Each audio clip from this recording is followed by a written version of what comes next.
watching A News. I'm Leila Massima. Here are the top stories for today. Mark Carney wins the race to replace Justin Trudeau as Canada's Prime Minister. Tariff threats unite Mexicans behind President Claudia Sheinbaum and Matt's rally. More than 1,000 killed in clashes between Syrian forces and pro-Assad gunmen, War Monitor says.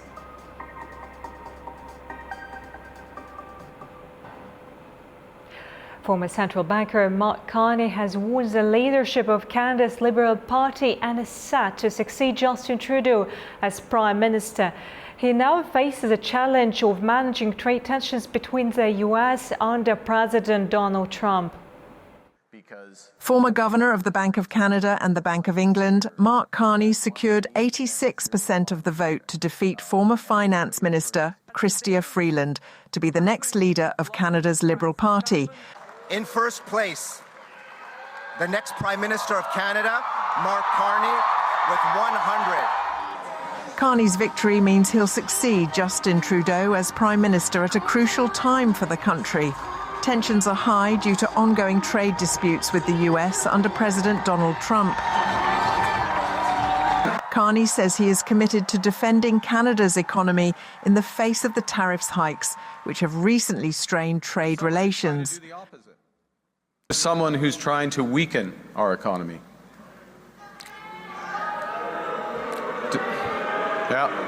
Donald Trump. And Donald Trump, as we know, has put, as the Prime Minister just said, unjustified tariffs on what we build, on what we sell, on how we make a living. He's attacking Canadian families, workers, and businesses, and we cannot let him succeed. And we won't. We won't. Carney also vowed to keep retaliatory tax increases on the US until the country shows Canada, in his words, some respect. The leadership race began in January after Trudeau announced in January that he would step down after more than 9 years in power as his approval rating plummeted.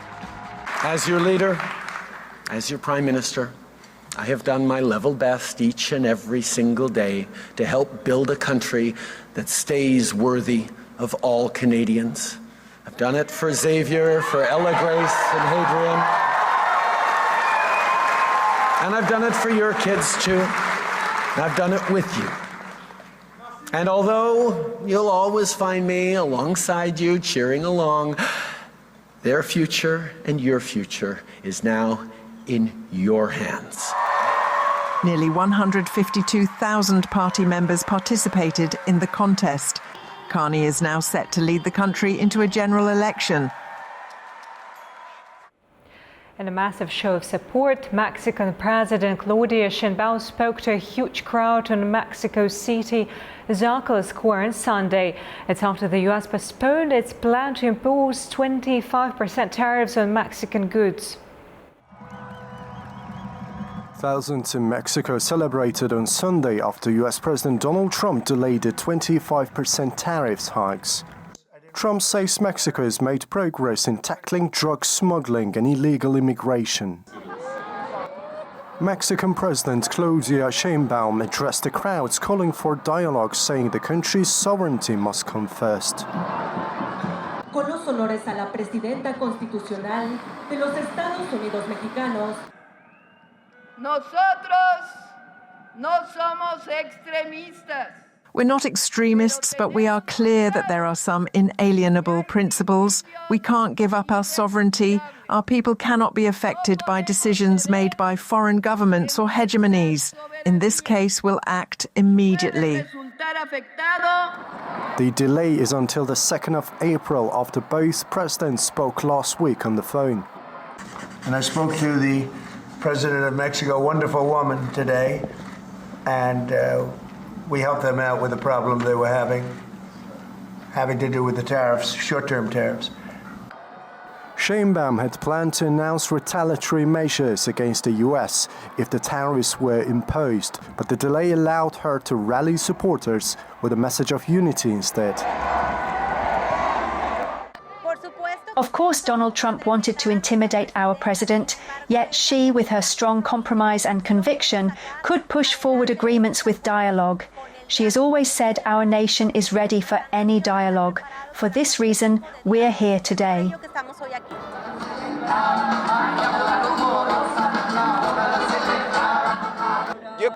I think the relationship between the two countries must be a win-win and not one taking advantage of the other. Mexico is not weak. Mexico is strong. And Claudia has proved it. For this reason, we came here, to back her today and always.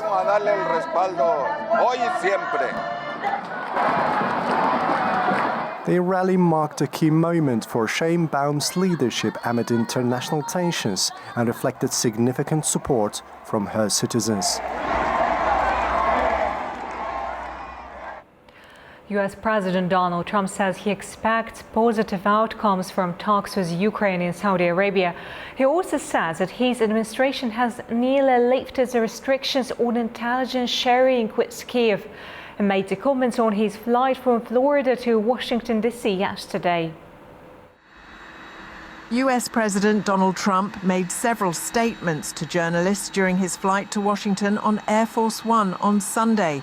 He says that he expects positive results from US talks with Ukrainian officials in Saudi Arabia, and that negotiations are moving forward regarding the war in Ukraine. Wow, that's a lot of people. Decided to make a final decision about what sanctions or tariffs we might impose on Russia and when that might be? We're looking at a lot of things. We have big meetings coming up, as you know, in Saudi Arabia. That's going to include Russia. It'll be Ukraine. We'll see if we can get something done. Like to get something done. A lot of people died this week, as you know, in Ukraine. Not only Ukrainians, but Russians. So I think everybody wants to see it get done. We're going to make a lot of progress, I believe, this week. He says his administration has nearly lifted the intelligence pause and is reviewing various tariff measures against Russia. And let's see what happens with the whole Russia-Ukraine thing. I think you're going to have eventually, and maybe not in the distant future, you're going to have some pretty good results coming out of Saudi Arabia this week. I think they will sign the minerals deal, but I want them to want peace. Right now, How do they show that? How do they show that? Well, right now they haven't shown it to the extent that they should. I think right now they haven't, but I think they will be, and I think it's going to become evident over the next 2 or 3 days. He additionally downplayed concerns over joint military exercises involving Russia, China, and Iran. He also downplayed the possibility of a US government shutdown over the funding bill, and he confirmed that his administration was in discussions with 4 different groups regarding the sale of the Chinese-owned social media platform of TikTok. Ukrainian President Volodymyr Zelensky is set to visit Saudi Arabia on Monday for talks with Crown Prince Mohammed bin Salman. A Ukrainian delegation is expected to hold talks with their American counterparts a day later. Russ Cullen brings us more on that from Kyiv. Well, Volodymyr Zelensky will be travelling to Saudi Arabia on Monday for one-on-one talks with the Saudi Crown Prince Mohammed bin Salman. And Volodymyr Zelensky saying that Ukraine has been seeking peace from the very first second of this war. Realistic proposals are on the table. The key is to move quickly and effectively. Now, there are 2 key meetings to focus on. The first one, as I mentioned, is between Mohammed bin Salman and Volodymyr Zelensky. But traveling with the Ukrainian president will be a delegation made up of the Ukrainian foreign minister, the defense minister, the president's chief of staff and deputy chief of staff, and they will be staying on in Saudi Arabia for talks on Tuesday with an American delegation representing the US government. It's important to say that Volodymyr Zelensky will not be attending those peace talks with the US delegation on Tuesday. We know that Washington has made no secret how dissatisfied it is with the leadership of Volodymyr Zelensky, and there is an attempt now here in Ukraine to try to ensure a reset of the dialogue between Washington and Kyiv after that disastrous White House meeting between President Trump, Vice President Vance and President Zelensky in Washington some 9 days ago. Now, the delegation meetings on Tuesday, those face-to-face talks, will be an attempt for Kyiv to try to show that it has serious suggestions about a possible truce that has been proposed by Volodymyr Zelensky and Emmanuel Macron, potentially a ceasefire, and how a lasting peace looks going forward. They will be meeting with the representatives of the Trump administration, likely Secretary of State Marco Rubio, National Security Advisor Mike Waltz, and Middle East Envoy Stephen Witkoff. And there has been an attempt over the last few days by Ukraine to ensure there is maximum alignment between Ukraine and Europe. We've seen Volodymyr Zelensky attending the Special European Union Summit on Thursday. On Saturday, the British National Security Advisor was in the Ukrainian capital for further discussions, and so there will also be an opportunity for Ukraine to present to the United States what they hope is an aligned position by Ukraine and Europe with realistic proposals for peace to try to bring this war to a close and to try to ensure that Ukraine is backed by the United States in trying to end this conflict. Ross Cullen, A News in Kyiv. Protests erupted outside Romania's Central Election Authority on Sunday as far-right supporters of Călin Georgescu clashed with police. It's following the news that his candidacy for the rerun of the presidential election had been rejected, a decision he condemns as undemocratic. Supporters of Romanian far-right politician Călin Georgescu protested outside the country's Central Election Authority. The demonstration follows the announcement that Georgescu had been barred from running in the upcoming presidential election rerun, scheduled for May. The Central Election Authority's rejection of Georgescu's candidacy came as a surprise to many, especially given his prominence as the frontrunner in the cancelled December presidential election. Romania's highest court had annulled the December ballot 2 days before the second round vote, citing allegations of Russian interference in Georgescu's favour, a claim Moscow has denied. Analysts say Georgescu is a divisive figure, having praised 1930s fascist leaders in Romania and expressed admiration for both US President Donald Trump and Russian President Vladimir Putin. Lately, he has faced increasing scrutiny. He is under criminal investigation on 6 counts, including anti-constitutional acts and misreporting his finances, as well as membership of a fascist organisation. He denies all wrongdoing. The rejection of his candidacy can still be appealed to Romania's Constitutional Court. The United States is considering a minerals partnership with the Democratic Republic of Congo after a senior DRC official pitched minerals for security deal in Washington.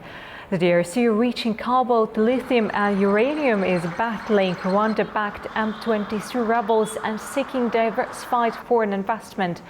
While Kinshasa has not publicly detained its proposal, a U.S. State Department spokesperson said they are open to discussions aligned with American investment interests. Talks come amid broader U.S. efforts to secure critical minerals, including ongoing negotiations with Ukraine. More than 1,000 people have been killed in Syria as heavy clashes continue between security forces and loyalists of ousted President Bashar al-Assad, the UK-based Syrian Observatory for Human Rights reports. Damascus claims it regained control of most of the areas. Fighting erupted in Syria this week as Assad loyalists clashed with security forces, leading to one of the deadliest escalations in years. The UK-based Syrian Observatory for Human Rights says over 750 civilians have been killed, along with 125 government security forces and nearly 150 militants linked to Assad's supporters. The violence followed the former president's removal 3 months ago, with tensions still running high. Government forces claim they have regained control of most affected areas, but the situation remains fragile. The Syrian Defense Ministry says roads have been closed to prevent further attacks, while security officials report arrests of looters and the recovery of stolen vehicles. Meanwhile, hospital attacks in Latakia and Tartus have left several dead, prompting officials to call the strikes a crime against humanity. With no sign of an immediate resolution, concerns are growing over further instability in the region. Syria's later vote to hunt down the perpetrators of violent clashes, pitting loyalists of deposed President Bashar al-Assad against the country's new rules. In a speech broadcast on national television, Ahmad al-Shara says he would hold to account anyone who oversteps their authority.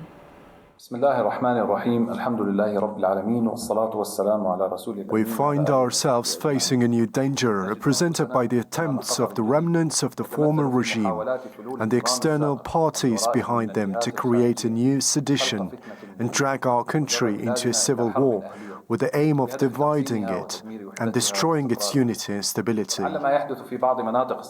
We will not tolerate the remnants of the fallen regime who committed crimes against our army forces and state institutions. They have only one choice, which is to surrender themselves to the law immediately. We confirm that we'll hold accountable with all firmness and without leniency anyone who was involved in the bloodshed of civilians and harmed our people, or who exceeded the powers of the state or exploited power to achieve his own goals. Meanwhile, delegations from Syria, Turkey and Iraq participated in talks between Syria and its neighboring countries. The meeting took place in the Jordanian capital, Amman, on Sunday. The agenda for the talks included security cooperation, counterterrorism and measures against organized crime, in addition to regional issues. Since the ousting of former Syrian President Bashar al-Assad last December, Western and Middle Eastern governments warned of a possible resurgence of the militant group Islamic State.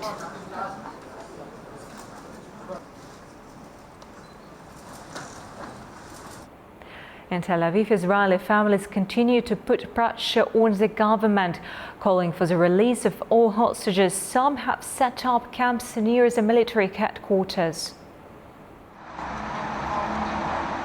Families of Israeli hostages, still captive in Gaza, awoke in tents at the gates of the Hakiria military base in Tel Aviv Sunday morning. It was the second day of protests in the area. They're demanding the government secure the return of all remaining captives held by Hamas. The military base is next to the Israeli army headquarters and defense ministry. For hours, for days, we built tents here. There are dozens of people that came with us to say the government don't get inside Gaza again. Don't start again war. Stop this war and bring all the hostages back home. We are here to send a clear message to the Israeli government. Stop stalling. Give a full mandate to the delegation that is going out to the negotiation tomorrow. Give the full mandate to stop this ordeal. An Israeli delegation is set to have talks in Qatar on Monday, with a view to extend the first phase of the ceasefire. It's after Hamas held talks with Egyptian officials in Cairo last week. However, Hamas says it wants to move to the second phase of negotiations, which would mean a complete end to the war. The State Commission of Azerbaijan on Prisoners of War, Hostages and Missing Persons presented an assessment report by the International Commission on Missing Persons today. The report highlights efforts to identify nearly 4,000 citizens missing due to Armenian military aggression. It includes DNA profiling and the discovery of 23 mass graves since 2021. Azerbaijani officials condemned what they call Armenia's refusal to cooperate and its violations of international law, including enforced disappearances and destructions of burial sites. Azerbaijan aims to strengthen collaboration with ICMP to accelerate identification efforts and bring closure to affected families. South Korea's Air Force chief apologized on Monday for a bombing accident that wounded 29 people in Pocheon. It's after 8 bombs were dropped in a residential area by mistake. South Korea's Air Force chief, Lee Young-soo, issued a public apology for the bombing accident that occurred last week, injuring 29 people in the town of Pocheon. It happened last Thursday, when 2 South Korean fighter jets mistakenly dropped bombs on a civilian area located about 40 kilometers northeast of Seoul. The Air Force chief describes the incident as unprecedented. I bow my head and extend my apology for destroying the peaceful daily lives of the people, injuring them and damaging property due to the unprecedented misfire bomb accident.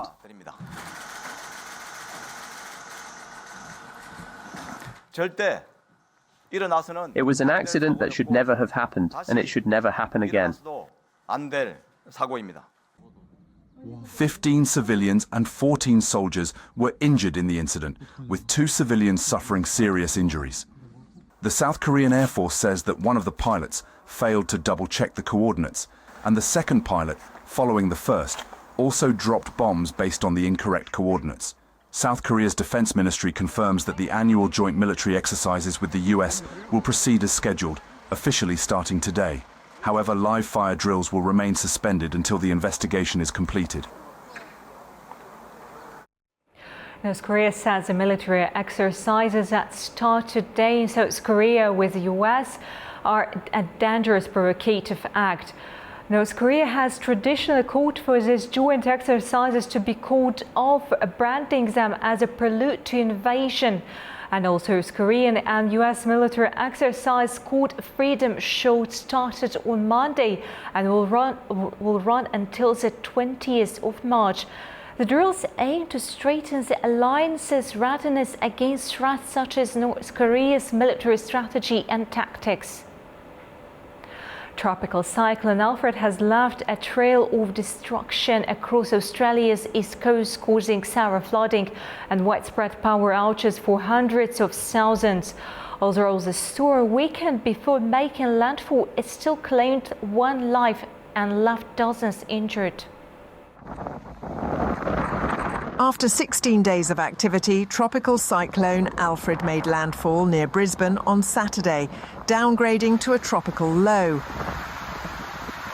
Despite the weakening of its winds, the storm unleashed heavy rainfall, leading to widespread flooding across Queensland and New South Wales.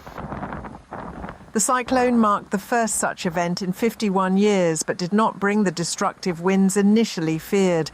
Queensland's southeast region, including the Gold Coast, has been the hardest hit, with over 300,000 people still without power. Prime Minister confirmed the death of a man in New South Wales and warned of ongoing severe weather.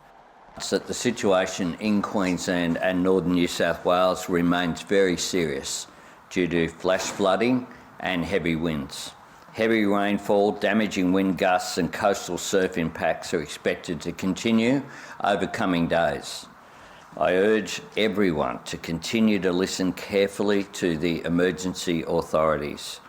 Tragically, last night it was confirmed a 61-year-old man has died in floodwaters near Dorrigo in New South Wales. Our thoughts are with his loved ones and the community at this heartbreaking time. Residents are voicing concerns about trees uprooted by the storm.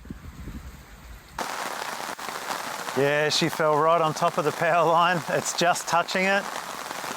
Really hoping that the tree stays where it is and doesn't fall any further. So we actually manage the caravan park across the road here, and we've just realised that we've got 2 big trees have come down and pulled fencing up and things, so we'll spend most of the day assessing that and trying to clean that up. Authorities are working around the clock to restore power and assist affected communities. However, a convoy of 12 Australian soldiers helping with the efforts crashed, injuring several. They are expected to recover. Brisbane Airport reopened on Sunday but warned that weather could affect the schedule. Officials are yet to decide whether to reopen the 1,000-state schools closed due to the weather. China is making advancements in the field of humanoid robotics. Cities like Beijing, Shenzhen, Shanghai and Hangzhou are developing strategies to accelerate the development of embodied intelligence. The increase in technological investment signals that the sector will develop rapidly. Several Chinese cities, including Beijing, Shenzhen, Shanghai and Hangzhou, are advancing plans to accelerate embodied intelligence development.